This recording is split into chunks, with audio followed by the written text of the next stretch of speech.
Welcome. You're listening to Sports Econ 101, the show where we discuss sports topics from a business perspective. I'm your host, Edward Brown, along with my co-hosts, Russell Jackman and Mike McDowd. At each commercial break, we're going to ask a sports trivia question. And again, since we're in baseball season, we've got to get into some baseball questions. And in the next segment, we're hoping that we're going to have a special guest. If he's able to make it, Mike, who's going to be our guest? Oh, he's going to make it. I believe, my friend. I believe. He is a legend.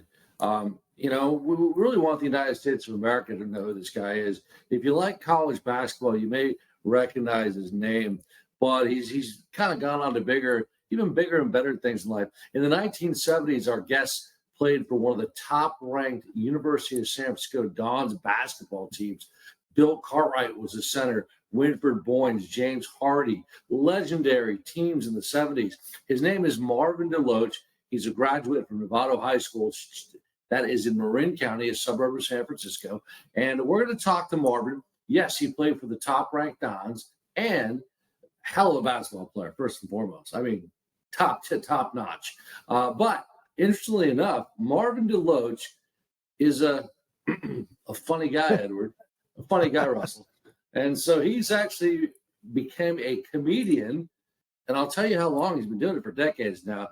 He's opened up for some top Hall of Fame comedians. We're going to talk to him, and hopefully Marvin's going to make us laugh a little bit today.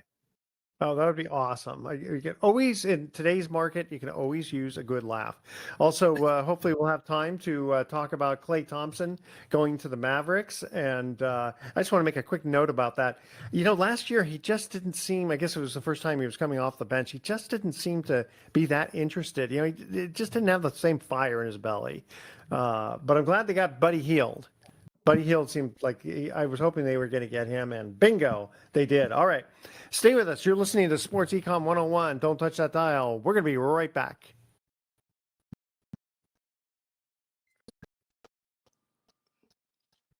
Welcome back to Sports Econ 101. Again, I'm Edward Brown, your host, along with Mike McDowd and Russell Jackman, and we have our special guest. Michael, please introduce him. Oh, absolutely. You know what? I'm pretty fired up to introduce this guy. He is a gentleman that I actually saw when I was a kid, and he's a few years older than me. And he's the real deal when it comes to playing the game of round ball hoops.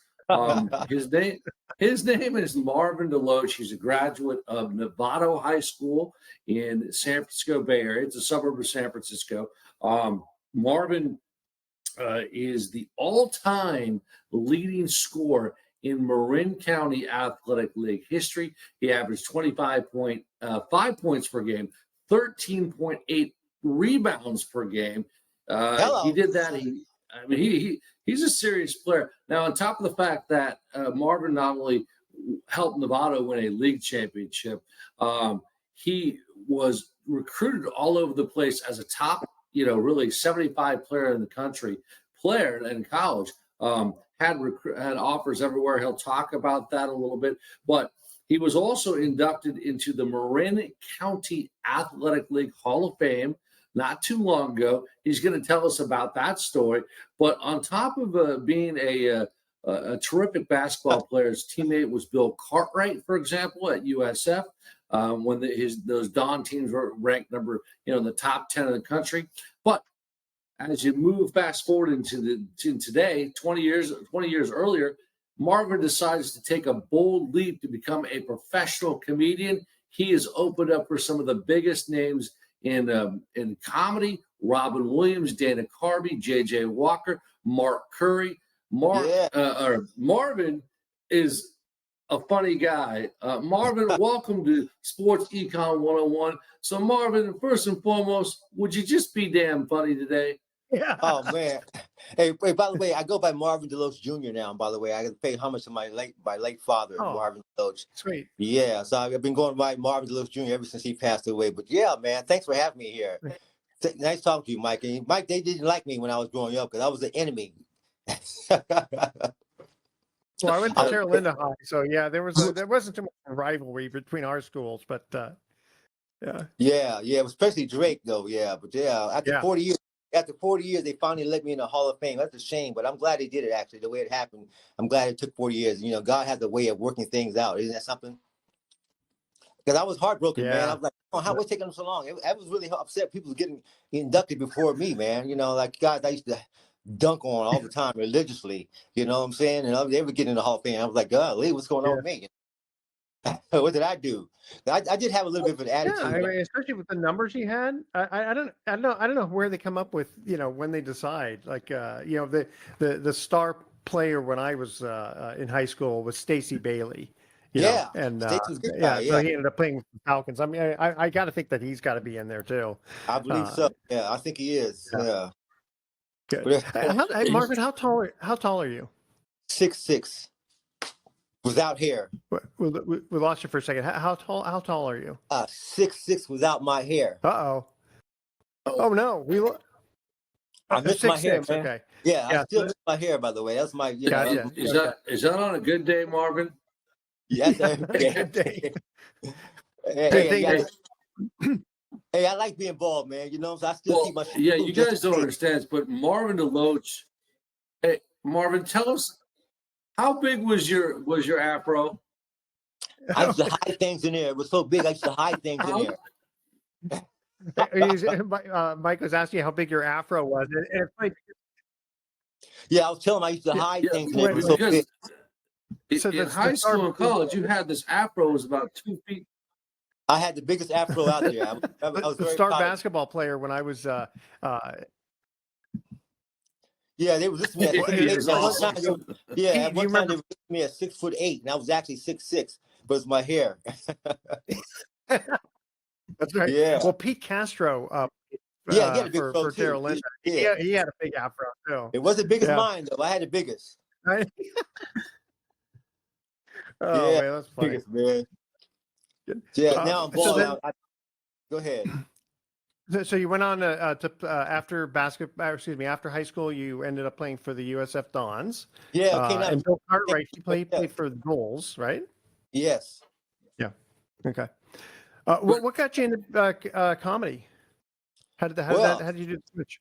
My good friend Dale Van Dyke, a headliner, national headliner, from the bottom, actually, in Marin County too. You know, national headliner, got me into it. You know, and I just didn't know I could do it. I was scared actually to talk in front of people. I didn't think I could do it. You know, but I was always been kind of funny anyway, kind of guy, and he got me doing into comedy, and I started doing some open mics and stuff like that, and I entered a comedy contest in Sacramento, the Sacramento Gold Rush Comedy Contest in 2001. Out of 45 comics, I ended up winning the thing. You know, I thought I was on my way. Yeah, I won the comedy contest. You know, I was a rookie. You know, that was an amazing thing.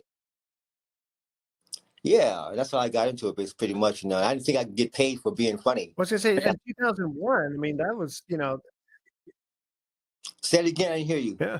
Well, 2001. I mean, you were 42 years old, so you weren't. That's when I started. That's when I started. You said it was 2001. Well, you were 42 years old. Yeah, I started the Gold Rush Comedy Competition. Yeah, well, that's pretty good to start late in your career. Yeah, it was funny. Yeah, it was all right. I enjoyed that. I had to drive the Sacramento every day.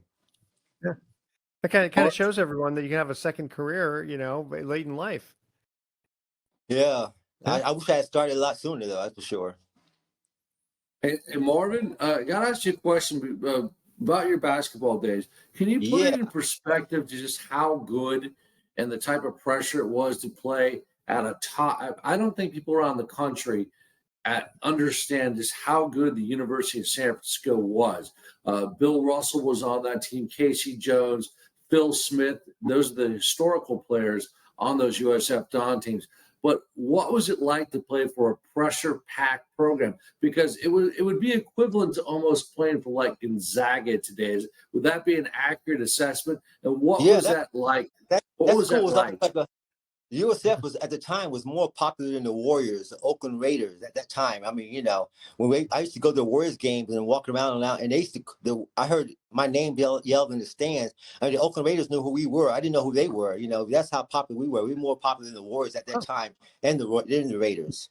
And everybody wanted to go to USF pretty much because of the trio you mentioned: Bill Cartwright, James Hardy, and Winfrey Boyens.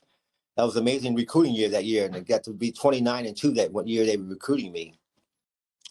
and I had to go to USF. Well, Like I said, my and second it, choice was Michigan State with Magic Johnson. If I had gone there, I would have won a championship with Magic Johnson. But that's my last two didn't you? positions. Go ahead. Didn't they offer you a scholarship at Michigan State? Yes, they did. They sure did. And But who took that scholarship? I'm sorry. Who took that scholarship? Magic Johnson, by the way. I think you heard of him. They had one more left, and they decided to give it to him instead of me because he was a local guy, and I was from USF, so I didn't mind. I knew I was gonna go to USF anyway. So, but I got that phone call from Judge Heathcote that one night saying, "Hey, man, you should have signed with me sooner because now I only got one scholarship left, and that's for, of course, the great Irving Magic Johnson." Wow. I ended up at USF. Okay, hey guys, let's stay with me a second because we got to go to our first commercial trivia question break here. We're talking baseball. All right. So, who is the only player who has appeared in a World Series game at both Wrigley Field and Comiskey Park in Chicago? Apparently, there's only one player who appeared in a World Series game at both Wrigley Field and Comiskey Park in Chicago. Call, or actually, you can email Edward at sportsecon101.com the answer to this question. I didn't realize there was only one player who had appeared in the World Series game at both Wrigley Field and Comiskey Park. They're 14 years apart. Were the years. All right, stay with us. You're listening to Sports Econ 101. Don't touch that dial. We are going to be right back. Praise. Oh. Okay. Welcome back to Sports Econ 101. I'm Edward Brown along with Mike McDowd, Russell Jackman, our special guest, Marvin Deloatch Jr. And trivia question number one. Who is the only baseball player who has appeared in a World Series game at both Wrigley Field and Comiskey Park in Chicago? I'll say Ernie Banks. I was just going to say that. Ernie Banks never got in. I don't think he never got into the World Series. Poor guy. In Chicago, huh? In Chicago. You ready? Okay, line. No, Babe Ruth. What? So in 1918, his Red Sox beat the Cubs in Comiskey Park. They were playing there back then. And Okay, then I never would have in 1932, his Yankees beat the Cubs at Wrigley Field. Yeah, I mean it's I'm sorry, that's a little bit of a. I never knew the Cubs played at Comiskey. I know that's it was like the one year that they played or the one series that they played there. All right, sorry about that, guys. I shouldn't have thrown in that trick question. All right, Mike, please reintroduce our guest. I guess I have to because you know what? He's a funny guy. He says, What's going on? I'm putting a lot of pressure. We're all putting a lot of pressure on him. We want to welcome to Sports Econ 101, the one and only, a guy by the name of Marvin Deloatch Jr. He is from originally from Novato, California. He actually grew up at Hamilton Air Force Base in Marin County when the area had an Air Force base. His father was a master sergeant in the Air Force, and I know that he has a connection to the military. And if Marvin wants to talk, what's that? Senior Master Sergeant. Don't forget that. He'd be mad at me right now if I don't tell him that. Senior Master Sergeant. So you know, I want to. Yeah, that must have been tough to be the son of a master sergeant. I mean, as you know, we have a large military audience, and a lot of our military folks can relate to that. Yeah, I was even in ROTC, but it didn't last. I didn't like cutting my hair. I didn't like being told what to do. I had issues with that, apparently. Yeah. especially with that afro that you used to have. I know. I had to hide inside that little uniform hat there, man. My goodness, braided my hair up. Yeah, who was it? Not Artist Gilmore. Who there was I can't remember. He played for the White Sox, and his afro was so big he couldn't quite get his hat on. I'll have to look back at it. It was back in the 70s. Yeah. Yeah. In fact, Marvin, you know, see, well, you and I are close to the same age, but back then they didn't, the basketball was square. They hadn't invented the figure round yet. You know, we're old. Hey, I'm not that old, man. We're not that old, man. Come on now. It's a lot harder playing with a square basketball there. So, Mike, you see, off air, you were saying that Marvin had some connections with some pretty famous people you wanted him to talk about. Well, yeah. Well, first of all, connection number one, as a player at USF, Marvin had a national encounter that was well chronicled with a guy who, when he mentions his name, you're all going to know who he is. He played at Santa Clara. Marvin, tell us about your encounter with some dude who used to play for the Lakers. Yeah, the famous Kurt Rambis. He's coached the Lakers. He's actually one of the top guys up there with the Lakers right now, along with Rob Pelinka. But he played at Santa Clara University, and we played.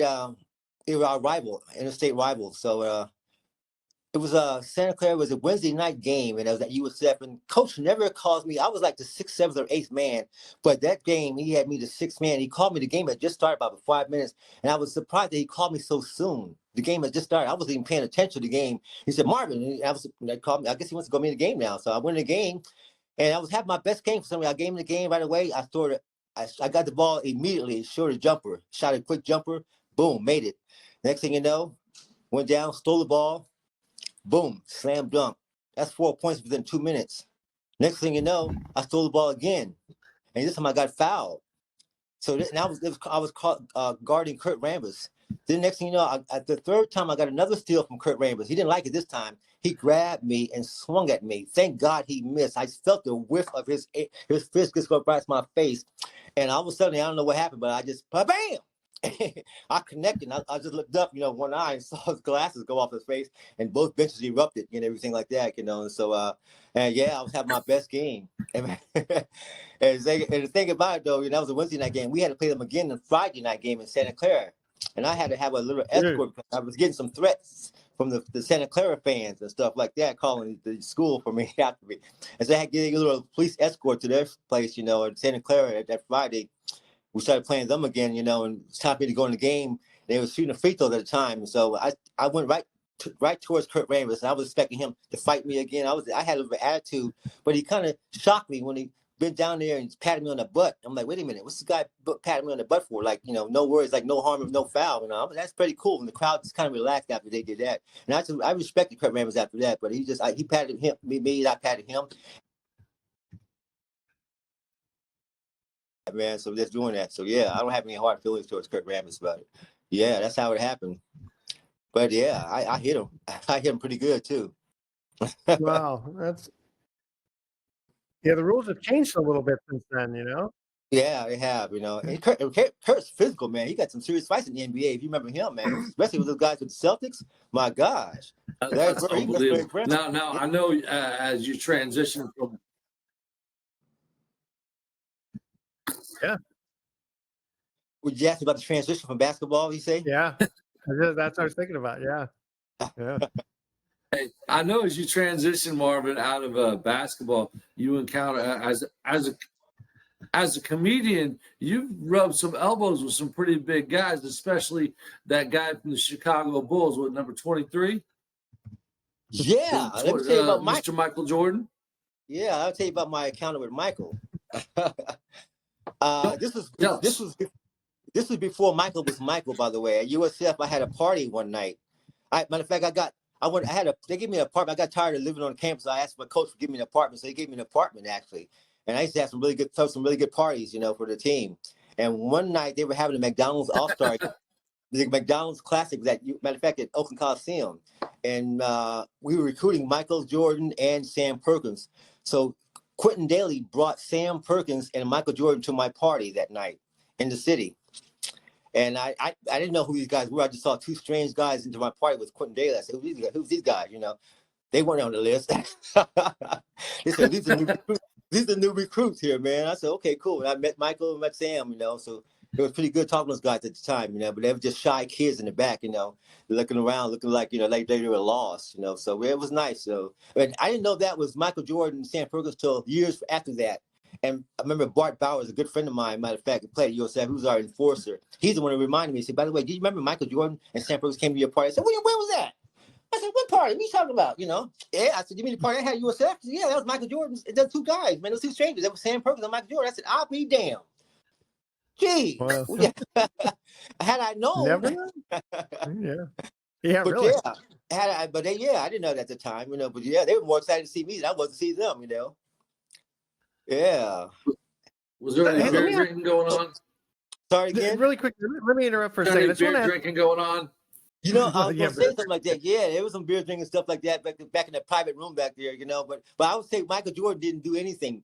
Sam Perkins was the one. He was the glutton. He was the glutton. that's why he didn't have the career that Michael had. So, Problem, yeah. so Michael's Marvin, very. I remember him being let, very let me let me disciplined ask then. you about your comedy, your comedy routine. From you said you won a competition over Yes. 45 people in Sacramento. Mhm. What was the theme? Usually, like there'll be a theme. Like let's say because you played basketball, was a bunch of basketball funny stories, or you said you It's won your competition. What? You know, I talk about a variety of stuff myself. You know, like I said, myself, it was basketball. You know, yeah. I talk about ladies, women, you know, stuff. Yeah, I talk about a variety of topics I just cover. You know, and I like to, I actually Okay. mess with the crowd a lot too. Sometimes, you know, I can go off the cusp and just go off in the crowd a little bit. But yeah, I enjoy making people laugh. It really is something else. It's Yeah. special gift. Yep. You know, Uh, granted. I know it well. I know it well. Good. Yeah, Michael, it's weird too. You know, Mike, and it's different. one Go more. ahead. Yeah. Um, Well, I mean, gosh, there's so many questions I want to ask this guy. You know, give us a quick. I know you encountered Barry Bonds once or twice. Tell us about your meeting with him, and then tell us a little bit about what it's like to open for Robin Williams, Dana Carvey, Mark Curry, J.J. Walker. I mean, you're talking about Hall of Fame comedians. Yeah. Well, you know, being blessed to live in Marin, grew up in Marin. Now, you know, Robin Williams lived in Marin, and there's this place called the Throckmorton Theater. I don't know if you guys heard of the Throckmorton Theater in Mill Valley. yeah. And Robin lived not too far from there, and he would come there on Tuesday nights to have comedy there. Roseanne Barr shows up. Everybody who's anybody shows up there, you know. And that was one of Robin's hometown, you know. He just come there, and I was there one night, and he got on stage. Actually, I had to follow Dana Carvey. That's right. I had to follow Dana Carvey that night. That was tough following Dana Carvey because that guy was hilarious, you know. And the next time I had to follow, I had to open up for Robin Williams, the next show at the Throckmorton Theater. So that was amazing. They were really nice guys, down to earth, and treated me just like I was one of the guys, you know. So I really enjoyed that, man. I was heartbroken when Robin Williams passed, man, because I was just getting started with him, man. So I was shocked to hear that he's passing too. Gotcha. Hey guys, you tell you what, take a quick break here. Got another baseball question for you here. Uh-oh. What? Okay, this is an all-star question. So what pitcher threw 14 consecutive scoreless innings in all-star competition? And just as a hint, I'll give you the years: 1964 to 1971. So this pitcher threw 14 consecutive scoreless innings in all-star competition. And I back then, I don't think they did what they do now, like three innings and then you're out. They get a different pitcher. You know, you pitched more innings back then, but so this period of time is like 7 years worth. All right, stay with us. Sports Econ 101. I'll be right back. Don't touch that. Yeah. Welcome back to Sports Econ 101. One more time. I'm Edward Brown, your host, along with Mike McDowd, Russell Jackman, our special guest, Marvin Deloatch Jr. Okay, here's our second trivia question on baseball. This one's an all-star question. Which pitcher threw 14 consecutive scoreless innings in all-star competition? And this was from the years 1964 to 1971. Bob Gibson. Bob Gibson, no. I'm going to say, That's the first player I thought of, Bob Gibson. was that the right answer? Nope. Sandy Koufax. Sandy Koufax, no. Think a little closer to home, boys. Marichal? Yes, Juan Marichal. Wow. Jeez. Isn't that amazing? 14 consecutive scoreless innings. That's pretty amazing. And our next trivia question, you guys will enjoy because it's kind of a fun, interesting one.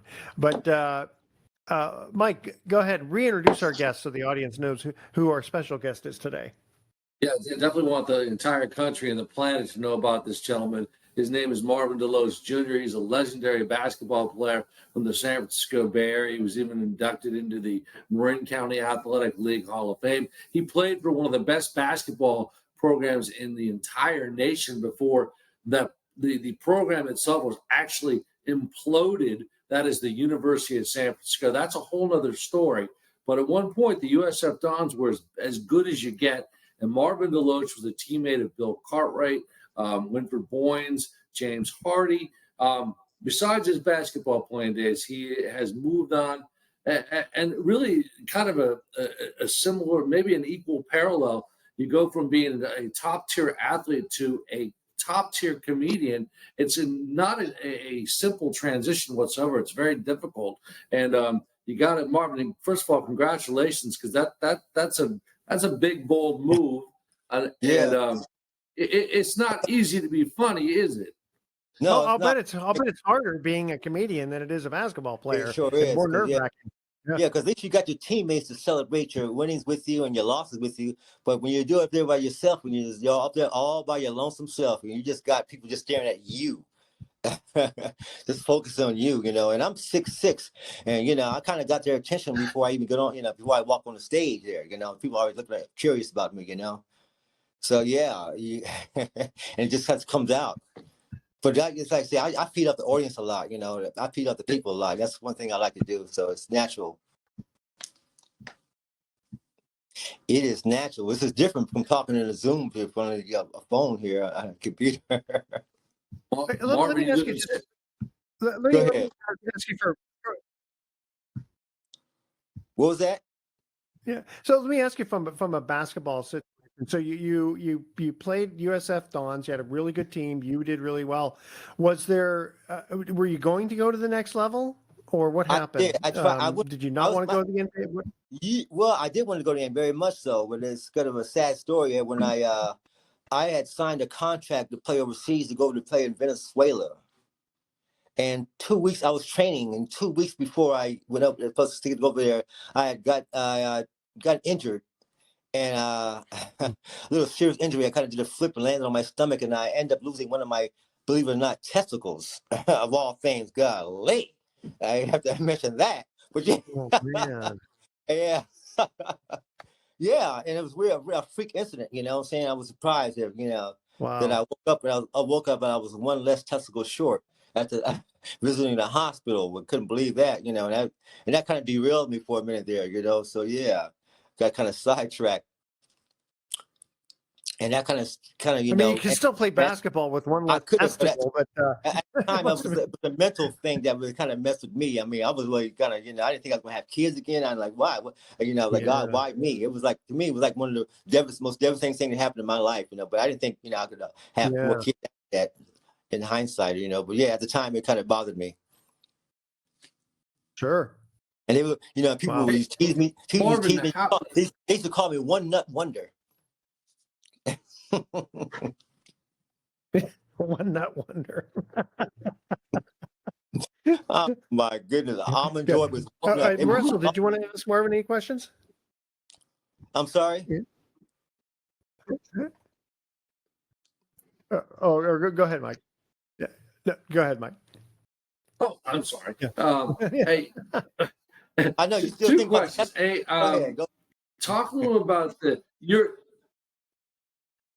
Tell us about your. I know you live in San Francisco. You've dealt with some stars. You've probably been to some bars. I'm kidding. Marvin, tell us about your big encounter with a pretty famous hitter for the San Francisco Giants, the all-time home run leader. You know what I'm talking about. Mr. Barry Bonds. Yeah. At the time I worked at BMW San Francisco, and I used to sell cars to all the stars there. I was kind of handling all the celebrities, and Barry Bonds coming in at one time, you know, and there was a rumor that he was on steroids, and you know, and I was like, okay. When I seen him, I couldn't stop staring at his huge head. I was like, damn, he got a big ass head. But I was just looking at it, and he looked at me, and I was just turning away so he wouldn't see me looking at him and stuff like that, you know. But I would keep looking back at him and stuff like that, you know. And he's kind of an asshole. I'm sorry to say, but yeah. And one of my employees came over to excited, saw Barry. But hey, Barry, hey, can I have your autograph? And Barry turned around and said, hey, don't you got a job to do? Well, go do your job, man. Don't become messing with me. I said, dang. And I thought to myself, this guy's kind of an asshole, man. This is ridiculous. So you couldn't sign the guy's autograph. Now, I was kind of put off by Barry Bonds at one time, but because I think this guy had a huge head. I don't know what it was, but his head was huge. But the funny thing about it, I saw him about 2 years ago, He shrunk. His head ain't big anymore. He looked like a normal sized guy. So he must have been on steroids as far as I'm concerned, because he didn't look the same. He looked much differently now. He was even more nicer. And that was, matter of fact, that's the last time I saw him was that he was going to Kobe Bryant's funeral. And he just looked like a normal guy at the time. But yeah, he was a different guy before. That's for damn sure. Mr. Bonds. But his head had lumps in it and everything like that. I was like, God, hey. But that's my encounter with the big Mr. Barry.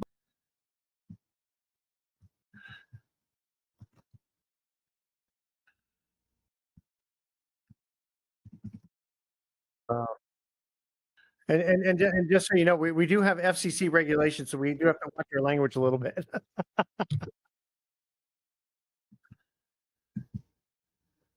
So it's funny. I didn't think about the steroids doing something to someone's head, but it kind of makes sense. If it's going to make everything bigger, Yeah. right? I mean, His head steroids. If it makes everything bigger, why was wouldn't it make your head bigger too? Right? Hey, his head was huge. It wasn't the same Yeah. as it is now. Yeah, Yeah, for sure. Okay. Hey, really quickly, let's talk about just generic. It's okay. Let's talk about generic basketball for a minute. So Klay Thompson, I was mentioning in the first segment, he got traded to the Mavs, which I think is actually a good thing, because this last year he just didn't seem like he had his fire in his belly, did he? And I don't know, for some reason when Klay gets in a slump, he really just I mean, I'm glad the Warriors got Buddy Hield. Yeah, I always liked that guy, and I always loved Klay, but you just kind of felt like he didn't want to be on the court, or he was upset because he was like a sixth man. Actually, he played better as a sixth man than he was a starter. That's for sure, though. If you don't remember that, yeah, he actually played better. Yeah, you're cutting in and out, Martin. There's something wrong with your mic. I can't, for some reason. I'm not sure. Maybe it's the Wi-Fi or something. Yeah. Can you hear me now? Is that okay? Yeah. Is that better? Maybe the Mavs will. I mean, they lost what 4-1 to the Celtics. Maybe they'll have. Yeah, a little bit better. That's better. I don't know. You did some magic to your microphone. I didn't touch it. But yeah, it's funny. One other thing, I forgot to mention this last week too. So Jason Tatum is reportedly eligible for a supermax contract extension that would pay him $315 million over 5 years, combined with teammate Jaylen Brown's 5-year, $304 million, setting a record. The pair could receive almost $500 million between 2025 and 2029. Isn't that amazing? Two guys together to make $500 million. It's getting out of hand, man. I tell you, these people making way too much money. Yeah, I mean, listen, God bless them if they can earn it, but you always kind of wonder. I don't know. We've talked about this before, that it's like, people will say, "Oh, that's the reason why ticket prices go up," but not in a way, yes, but in a way, no. And when I say in a way, yes, it's like it's a supply and demand thing. So if you have like a really good player, like LeBron James comes to the Lakers a few years ago, that's going to create ticket prices to go up. Yeah, probably because people are going to say, I want to see him, right? But you can't price yourself out of the market. Right. I mean, not everyone can afford $25,000 for a ticket. So even if the players' salaries would command a $25,000 per seat, watching 40 games a year at home, not that many people could afford to do it. So it is kind of a supply and demand, don't you think, with ticket prices? That's for sure. It's getting out of hand, but like I said, prices keep going up too. By the way. I know. I in fact, I remember when the Warriors, before they had their good run, I used to have a friend who not a friend, but someone I met on Craigslist, and I would buy like some pretty good corner tickets for, $150 a piece, and now they're like, and then just a few years ago they were like $900 and something a piece. Yeah. And I'm thinking, I can't see spending that much money. It's like I like to watch it. I like to record the game, put it on pause, make a sandwich, come back to it, replay when I would. Go ahead, Mike. Hey, Edward, several years ago, the Warriors moved to the Chase Center. My family and I, my sister and her husband and nephew, we had some sweet seats, like four rows away from the, maybe 5 rows away from the floor, right? And Yeah. so my sister's a sweetheart. She befriends this really nice lady, and she's on the court, and very pretty, regal, sophisticated lady. And so they start becoming friends. And the lady says, "Hey, if you ever need tickets, I've got some courtside seats." And I says, "Oh, that's very nice." She goes, "Well, you know, what do they cost?" And she's like, "Oh, they're like 10,000 a piece." I'm like, "Yeah, good luck." Yeah, pocket change. Well, actually, a friend of the family bought one of those super box whatever, where it's like there's 16 seats, costs $1 million per year. Wow. But it lets you get into whoever's playing, in the concerts and all that. I'm thinking, I mean, if you got that kind of money to just throw around, and 16, even if you divide it up between a bunch of people, it's still way out of whack. Yeah.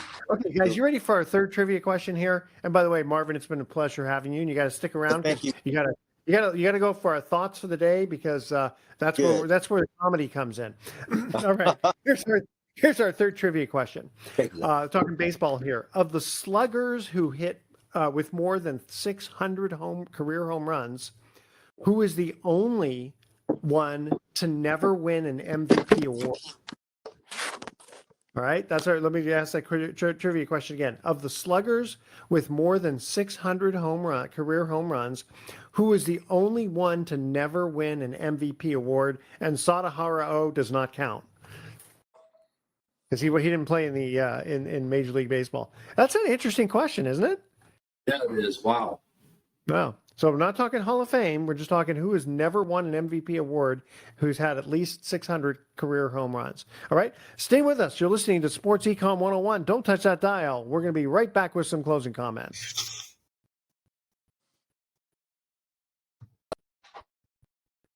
Welcome back to Sports Econ 101. Last time for today, I'm Edward Brown, your host, along with Mike McDowd, Russell Jackman, our special guest, Marvin Deloatch Jr. All right, here is our third trivia question. Of the sluggers with more than 600 career home runs, who was the only one to never win an MVP award? Hank Aaron? Hank Aaron? No, I guess he did. He must have won an MVP, because that's not him. What you ready? How about It's not somebody you don't think Babe of. Ruth? Babe Ruth? No, Jim Thome. Who? Jim Thome's got 600 home runs, and before he came in fourth place with the 2003 Phillies. All right, Marvin Deloatch Jr., how do people get a hold of you if they want to? Please email me. Please email me at laughatloach@yahoo.com. That's LAUGHAT Loach LOATCH @yahoo.com. Please, I love to hear. That's a good one. Okay, you guys ready for our thoughts for the day? Mike and Russell's favorite part of the show. So, guys, here's sort of an interesting question. Why do we press harder on the remote control when we know the batteries are getting weak? You ever think about that? Don't you do that, right? You just press it harder, right? And if the number 2 pencil is the most popular, why is it still number 2? That's pretty good. Right? You like that one? Good. All right.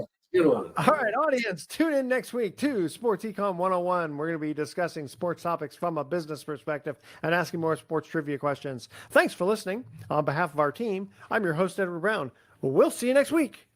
Thank you for having me. Thank you, guys. Thank Absolutely. you. Thank you. Guys. Take so care. long.